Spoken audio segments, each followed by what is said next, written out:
ഞാൻ വീണ്ടും പണിതുയർത്തും, നീ തകർന്നു കിടക്കുകയാണ്.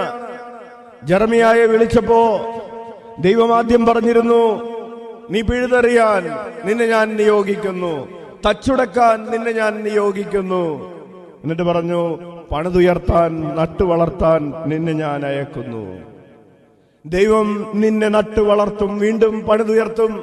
നിന്റെ തകർന്നു വീണ കൂടാരങ്ങൾ, നിന്റെ തകർന്നു പോയ സ്നേഹത്തിന്റെ കൂടാരങ്ങൾ, നിന്റെ തകർന്നു പോയ സാന്ത്വനത്തിന്റെ കൂടാരങ്ങൾ ഒരു നിമിഷമൊന്ന് സമാധാനത്തോടെ സ്വസ്ഥതയോടെ ഇരിക്കാൻ പറ്റാത്ത ദിവസങ്ങളിൽ നിന്ന് നിന്റെ നഷ്ടപ്പെട്ടു പോയ സ്വസ്ഥതകൾ, നിനക്ക് നഷ്ടപ്പെട്ടു പോയ ദൈവ സാന്നിധ്യം, നിനക്ക് നഷ്ടപ്പെട്ടു പോയ ദൈവാരാധനയുടെ കൂടാരങ്ങൾ നിനക്ക് ഞാൻ വീണ്ടും പണിതുയർത്തിത്തരും.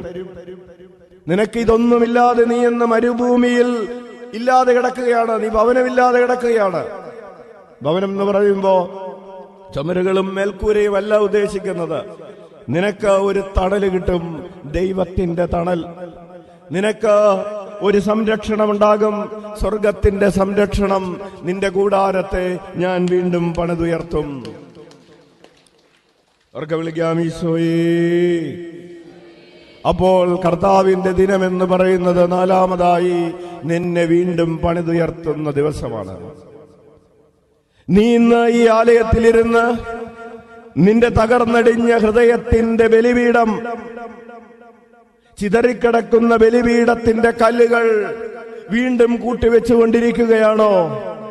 ആണെങ്കിൽ നിന്റെ കൂടാരത്തെ ദൈവം പണിതുയർത്തുന്ന ദിവസം ഇന്നാണ്.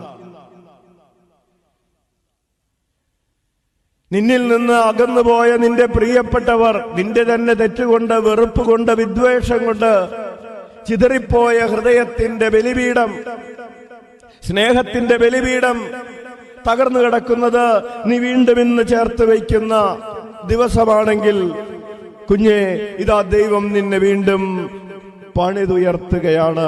ദൈവത്തിന്റെ ആലയമായി പണിതുയർത്തുകയാണ്. അവർക്ക് വിളിക്കാം, ഈശോയേ, ഈശോയേ.